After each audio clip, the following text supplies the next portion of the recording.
ஹபிபியிலே சம்விதாயகன். நீங்கள் எல்லோரும் இவ்வளோ நேரம் டைம் ஸ்பெண்ட் பண்ணி இந்த படம் பார்த்ததுக்கு ரொம்ப நன்றி. எனக்கு எப்போவுமே கேரளா ரொம்ப ஸ்பெஷல். ஏன்னா நான் சினிமாவை லேர்ன் பண்ணிக்கிட்டது எங்கள் டைரக்டர் லோஹித தாஸ். நான் லோஹித தாஸோட அசிஸ்டண்ட். ஸோ நான் எப்போவுமே ரொம்ப ப்ரௌடாக வந்து லோஹியோட அசிஸ்டண்ட்டுங்கிறதுல எனக்கு எப்போவுமே நான் ரொம்ப ப்ரௌடாக ஃபீல் பண்ணக்கூடிய ஒரு லோஹியோடைய ஸ்டூடெண்ட். ஸோ பாலு மகேந்திரா, தங்கர் பச்சான் தமிழில் ஒர்க் பண்ணியிருக்கேன். மலையாளம்லேருந்து நான் வந்து அடூருடைய எலிப்பத்தாயம், சினிமாயோட லோகம், பத்மராஜனுடைய பெருவெளியம்பலம், எம்டி வாசனருடைய நிர்மாலியம், இந்த மாதிரியான புக்ஸ் எல்லாம் தமிழில் ட்ரான்ஸ்லேட் பண்ணி நிறைய ஷார்ட் ஸ்டோரிஸ் எழுதி ரைட்டராக என்னோடய கரியர் ஸ்டார்ட் பண்ணேன். தங்கர் பச்சான் கிட்ட அசிஸ்டன்ட் டைரக்டராக ஒர்க் பண்ணி அப்புறமா பாலு மகேந்திரா சார்கிட்ட ஒர்க் பண்ணேன். அப்புறமா மலையாளமில் லோகி சார் கூட ஒர்க் பண்ணேன். வந்து என்னுடைய முதல் படம், ஃபஸ்ட்டு படம் அவள் பெயர் தமிழரசி. ஆக்டர் ஜெய் பண்ணியிருந்தார். அது வந்து தோல்பாவை கூத்து, லெதர் பப்பட் பிளேயர்ஸோடைய பேஸ் பண்ண ஒரு லவ் ஸ்டோரி. ரெண்டாவது படம் விழித்திரு. விழித்திரு வந்து ஒரு ஒன் நைட்டில் நடக்கக்கூடிய ஒரு மல்டி ஸ்டோரிஸ் வந்து ஒரு ஹைப்பர் லிங்க் மூவி. அது இது வந்து ஹபிபி வந்து என்னோடய தேர்ட் மூவி. ஸோ இதில் வந்து கஸ்தூரி ராஜா சார் வந்து தமிழில் வந்து ரொம்ப ஃபெமிலியரான டைரக்டர், உங்கள் எல்லாருக்குமே தெரிஞ்சிருக்கும். இருந்தாலும் நான் சார் அவங்க வந்து 28 மூவிஸ் தமிழில் டைரக்ட் பண்ணியிருக்காங்க. ஆக்டர் தனுஷ் அவங்களுடைய அப்பா, செல்வராகவன் டைரக்டர் செல்வராகவனுடைய அப்பா, ரொம்ப முக்கியமான ரைட்டர், 3 புக்ஸ் எழுதியிருக்கிறாங்க. எங்களுக்கு சாரோட ஒர்க் பண்ணதை பற்றி நாங்கள் பேசுகிறோம். அவங்க வந்து ஈஷா முகமது, அவருடைய ஃபஸ்ட்டு மூவி இது. ஸோ இந்த 2 பீரியடுமே அவர் தான் பண்ணியிருக்காரு. வெயிட்டு லாஸ் பண்ணி திரும்ப வெயிட் கெயின் பண்ணி இந்த 45 இயர்ஸுமே. அனுசரையா ராஜன், சாலிகா அவங்க பண்ணியிருக்காங்க. இது தனஸ்ரீ சுதாகரன். இவங்க 2 பேருமே மலையாளமில் நிறைய ஒர்க் பண்ணியிருக்காங்க. மாளவிகா மனோஜோடைய ஃபஸ்ட்டு மூவி, தமிழ் மூவி இது. அவங்க இன்றைக்கி ஷூட்டில் இருக்கிறதுனால வர முடியல. ஸோ அவங்க வந்து தமிழில் வந்து ஜோ, ஆண் பாவம் பொல்லாததுன்னு 2 படம் பண்ணியிருக்காங்க. பட் இதுதான் ஃபஸ்ட்டு கமிட்டான படம். நிறைய படங்கள் நான் வந்து மலையாளம் சினிமா படங்கள் பார்த்துக்கிட்டு தான் நான் சினிமாவை கற்றுக்கிட்டேன் வந்து. ஸோ எனக்கு இங்கே இருக்கக்கூடிய, நான் ரொம்ப அட்மையர் பண்ணக்கூடிய என்னோட நிறைய மென்டர்ஸ் வந்து மலையாளம் சினிமாவில் இருக்காங்க. இப்போது இந்த மாதிரியான முஸ்லீம் பேஸ்டான படங்கள் மலையாளமில் நிறைய வந்துட்டுருக்கு. பட் தமிழில் வந்து ஃபுல் ஃப்ளஜ்டான ஒரு ஃபஸ்ட்டு மூவி இது தான் வந்து. ஸோ தமிழில் 110 இயர்ஸ், 110 வருஷங்களில் ஒரு முழுமையாக கம்ப்ளீட் ஒரு முஸ்லீம் பேஸ்டு மூவி அப்படிங்கிறது வந்து ஹபிபி தான். நான் இந்த படம் பண்ணுறதுக்கு 20 இயர்ஸ் ஆகிடுச்சு. பேசிக்கலி என்னோடய பேர் அபுல் ஹசன். என்னோடய ஸ்க்ரீன் நேம் வந்து மீரா கதிரவன். என்னோடய அம்மா பேர் மீரா. கதிரவன் தமிழ் பிடிக்குங்கிறதுனால கதிரவன் வச்சுக்கிட்டான் வந்து, அம்மா பேரை சேர்த்துட்டு. ஸோ தமிழில் வந்து ஒரு 20 இயர்ஸாக ட்ரை பண்ணி இப்போது கொஞ்சம் பாசிபிள் ஆச்சு. இந்த படம் அவங்க எல்லாருக்கும் பிடிச்சிக்குன்னு நம்புகிறேன். இது சம்மந்தமாக நீங்கள் உங்களோட நாங்கள் பேசுகிறதுக்கு ரொம்ப ஆர்வமாக, விருப்பமாக, ரொம்ப ஆசையாக இருக்கிறோம் வந்து. நன்றி.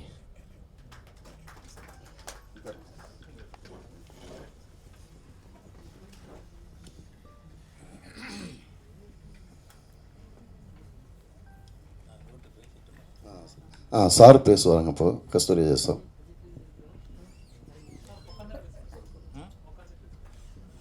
இருக்கிறவங்களுக்கு கொஞ்சம் தெரியாது.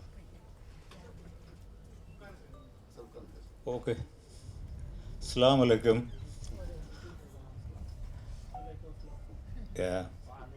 I'm an Hindu.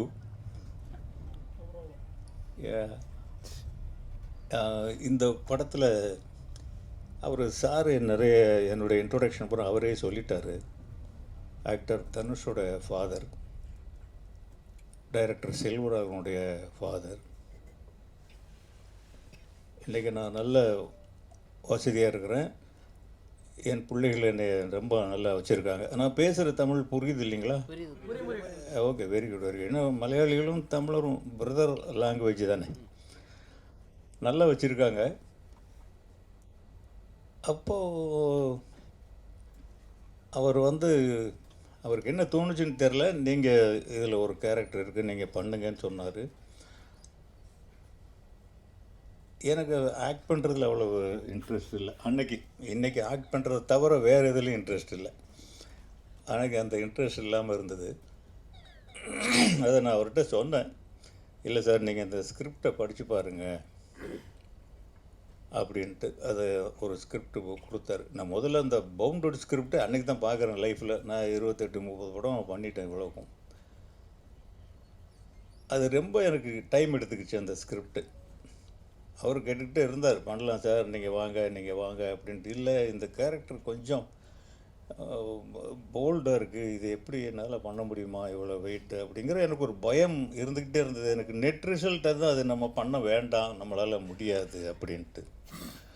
அதை சொன்னேன் அவர்கிட்ட. இல்லை இந்த முகம் போதும் எனக்கு, இன்றைக்கி அந்த முகத்தை அப்படியே கொண்டு வந்து இன்றைக்கி பாட்டில் போயிடுங்க போதும்னு சொல்லி தான் இது ஏன் நான் பண்ணினேன் அப்படின்னா,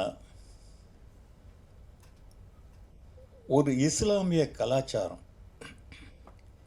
இதை விட தெளிவாக எந்த இயக்குனராலையும் எடுக்க முடியாது. ஒரு இஸ்லாமிய வீடு எப்படி இருக்கணும், அந்த வீட்டில் இருக்கிற கேரக்டர்ஸ் எப்படி இருக்கணும், அந்த கேரக்டர்ஸ் எப்படி ட்ரெஸ் பண்ணணும், அந்த கேரக்டர்ஸ் எப்படி பேசணும். இதில் இந்த படத்தில் பார்த்தீங்கன்னா யார் யார் எந்தெந்த மீட்டரில் பேசணுமோ அந்தந்த மீட்டரில் பேசியிருப்பாங்க. இதெல்லாமே என்னை ரொம்ப அட்ராக்ட் பண்ணுச்சு. உறவு முறைகள், ரிலேஷன்ஷிப் எப்படி மெயின்டைன் பண்ணுறது. ஒரு இஸ்லாத்துக்குள்ளே இவ்வளவு இருக்கா.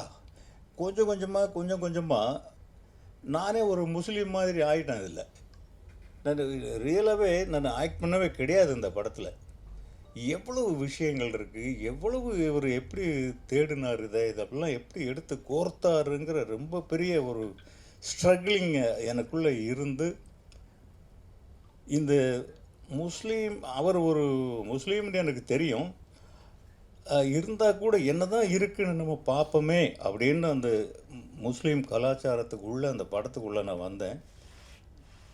இப்போது கொஞ்சம் கொஞ்சமாக எனக்குள்ளே அது ஏறி நிஜமாக இவ்வளோ பெரிய கதாபாத்திரத்தில் எந்த இடத்துலையுமே ஆக்ட் பண்ணுறதுக்கு நான் கஷ்டமே படலை. காரணம், எனக்குள்ளே அந்த இஸ்லாமியம் இது இறங்கிருச்சு எனக்குள்ளே. அதுக்கு டைரக்டர் தான் காரணம்.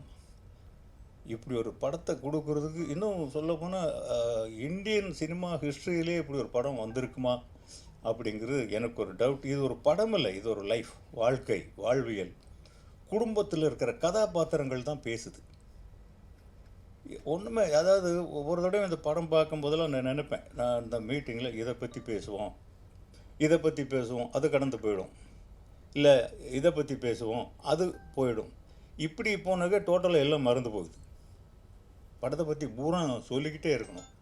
ஒரு மில்லி மீட்டர் அளவு கூட அந்த முஸ்லீம் கலாச்சாரத்தை விட்டு இந்த படம் தள்ளியே போகலை. நிஜமாக நானும் கூட நேட்டிவிட்டி படங்கள் தான் எடுத்திருக்கேன். என்ராசாவின் மனசுலேங்கிற படம் தான் என்னுடைய முதல் படம், ராஜ்கரன் நடித்த படம். அது ஃபுல்லாகவே நேட்டிவிட்டி படம் தான். ஸ்லாங்கெல்லாம் ரொம்ப ஸ்ட்ரிக்டாக அப்படி மெயின்டைன் பண்ணியிருப்பேன். இதில் வந்து ஏதேதோ சொல்கிறாங்க, இந்த ஸ்லாங் எப்படி அவர் கலெக்ட் பண்ணார் அப்படிங்கிறது ரொம்ப பெரிய கஷ்டம். இந்த இஸ்லாமிய ஃபேமிலிக்குள்ளே இந்த பெண்களை எப்படி கட்டுப்பாடை வளர்க்குறாங்க, அந்த காதல் எவ்வளவு கண்ட்ரோல்டாக இருக்குது. மற்ற இன்றைக்கி வர்ற லவ் சப்ஜெக்ட், இன்றைக்கி வர்ற சினிமாக்கள் பார்த்திங்கன்னா, அவர் நினச்சாக்க நல்ல பாட்டு, நல்ல டான்ஸு, நல்ல காமெடி சீன்ஸ் வச்சு அவர் ஒரு படம் எடுத்துகிட்டு அவரால் போக முடியும். இவ்வளவு மெனக்கெட்டு இந்த மதத்துக்குள்ளே இருக்கிற கட்டுப்பாடுகளை ஆராய்ச்சி பண்ணி அதுக்குள்ளே தான் இந்த கதாபாத்திரங்களை படைக்கணும், சம்பவங்களை எழுதணும்னு எழுதி அதை எடுத்து எவ்வளவு கஷ்டப்பட்டார். கூடவே நான் ட்ராவல் பண்ணேன். இப்போ தான் யோசிக்கிறேன், அந்த படத்தில் அசோசியேட் டைரக்டராக ஒர்க் பண்ணியிருந்தால் இன்னும் கொஞ்சம் காசு கூட கிடச்சிருக்குமே அப்படின்ட்டு. அவ்வளவு இப்போ எனக்கு நிஜமாகவே இந்த படம் இப்படி வரும்னு தெரியாதுங்க. நானே டே பிஃபோர் எஸ்டர்டே தான் இந்த படத்தையே பார்த்தேன். நான் அதுக்கு முன்னே பார்க்கல. எனக்கு பயம், என்ன நம்ம பண்ணியிருக்க போகிறோம். அப்புறம் படம் பார்க்க பார்க்க எல்லா கேரக்டர்களும் பேசுது. கஸ்தூரி ராஜா மட்டும் பேசலை. எனக்கு எக்ஸ்பீரியன்ஸ் இருக்குது, நான் ஒரு 25-30 படம் பண்ணியிருக்கேன், எனக்கு சினிமா தான் எங்கள் ஃபேமிலியே. பட் மற்றவங்க இருக்கிற நியூ ஃபேஸஸ், அந்த பொண்ணு, இவர், அவங்க, இதெல்லாம் செகண்ட் ஹாஃபில் இந்த பொண்ணு இல்லைன்னா என்ன ஆகும் பாருங்கள். செகண்ட் ஹாஃபில் ஒரு சின்ன பொண்ணு எவ்வளோ போல்டாக பண்ணியிருக்கா. எந்த இடத்துலையுமே சின்ன தடுமாற்றம் கூட இல்லை. அவ்வளோ போல்டாக க்ளோஸ் பண்ணணும்னு சொல்கிற ஒரு இடத்துல. இப்போ பார்த்தோம் கடைசியில் க்ளோஸ் பண்ணணும் அப்படின்னா என்ன க்ளோஸ் பண்ணணும்? I like to close the relationship. அது அந்த ஃபேஸ் எக்ஸ்ப்ரெஷனில் அழுத்தம் திருத்தமாக கொடுத்துருந்தா பாருங்க. ரெண்டாவது இந்த பொண்ணு ஒரு கேரக்டர் பண்ணியிருந்தா, அந்த கேசட்லேயே ரிலேஷன்ஷிப் சொல்கிறது. இதுதான் இஸ்லாம், அந்த முஸ்லீம் மதத்திலே இருக்கிற சில சம்பிரதாயங்கள். இந்த அப்ராடுக்கு போகிறது வர்றது, அந்த அப்ராடுக்கு போகிறதுனால வீட்டில் ஏற்படுற கஷ்டங்கள், அவன் ஃபீல் பண்ணுற மிஸ்ஸிங்ஸு, அதுக்கப்புறம் அந்த பொட்டி பிரிக்கிற மாதிரி ஒன்று வச்சுருப்பாங்க. இப்படி உலகத்துக்கு தெரியாத பல விஷயங்களை எடுத்து எடுத்து தொகுத்து ஒரு சினிமாவை எடுத்து, நிஜமே ஒரு பணத்துக்காக படம் பண்ணவே இல்லை. ஒரு லட்சியம், இப்படி ஒரு படைப்பு இப்படி கொடுக்கணும், இப்படித்தான் பணம் எடுக்கணும்னு ஒரு திமிர் பிடிச்ச டைரக்டர். எதை வேணாலும் எடுத்து இன்றைக்கி பண்ணிட்டு போகலாம். 50 நாளில் ஒரு படம் எடுக்கலாம், 40 நாளில் இப்படி படம் எடுக்கலாம். நான்லாம் அப்படி எடுத்தவன் தான். இவர் இப்படி எடுத்து கொடுத்துருக்காரு. நீங்கள் சில குறைகள் இருக்கலாம், சில நிறைகள் இருக்கலாம்.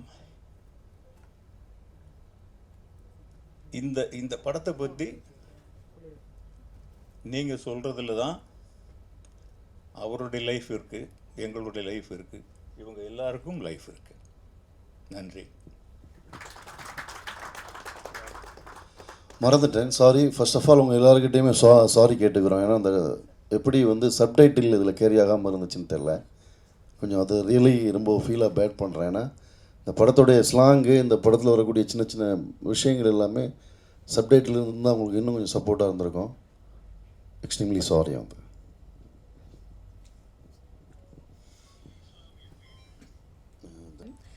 എൻ്റെ പേര് ധനശ്രീ സുധാകരൻ.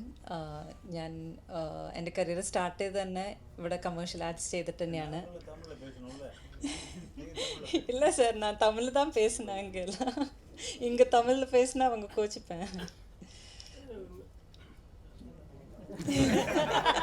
പറഞ്ഞോളൂ, എന്താണ്? മലയാളത്തിൽ കണ്ടിന്യൂ ചെയ്താൽ പോരെ? ഓക്കെ. അല്ല, കരിയർ സ്റ്റാർട്ട് ചെയ്ത് കമേഴ്ഷ്യൽ ആർട്സ് കൂടെയാണ്. പിന്നെ അതിനുശേഷം കുറച്ച് വർക്ക്സ് ചെയ്തു മലയാളത്തിൽ. പിന്നെ ഇപ്പോൾ റീസെൻ്റ്ലി ഇനി റിലീസാവാനുള്ളത് കത്തനാറാണ് മലയാളത്തിൽ. ബട്ട് തമിഴിൽ എൻ്റെ ഫസ്റ്റ് ഫിലിം ഹബീബിയാണ്. സോ കുറച്ച് വർഷം മുമ്പ് ചെയ്തതാണ്. സോ എൻ്റെ ഈ പെർഫോമൻസ് നിങ്ങൾ 3 വർഷം മുമ്പ് ഞാൻ ചെയ്തൊരു സംഭവമാണ്. എൻ്റെ സ്റ്റാർട്ടിങ് സ്റ്റേജിൽ ചെയ്തതാണ്. പക്ഷേ അത് ബെസ്റ്റായി വരാനുള്ള മെയിൻ കാരണം എനിക്ക് നല്ലൊരു മെൻറ്ററിനെ കിട്ടി, അഥവാ നല്ലൊരു ഡയറക്ടറിനെ കിട്ടി. Is always been a good well wisher for me. പിന്നെ വർക്കിംഗ് എൻവയോൺമെൻ്റ് ആണെങ്കിലും pucca professional. It was really amazing to work with this team. Thank you. വേറെ എന്തെങ്കിലും ചോദിക്കാനുണ്ടോ? Okay, thank U.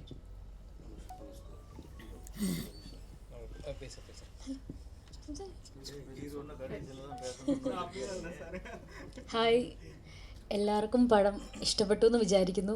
ഇഷ്ടപ്പെട്ടോ? Thank you so much. എൻ്റെ പേര് അനുശ്രയ രാജൻ. ഇത് എൻ്റെയും തമിഴിലെ ഫസ്റ്റ് മൂവിയാണ്.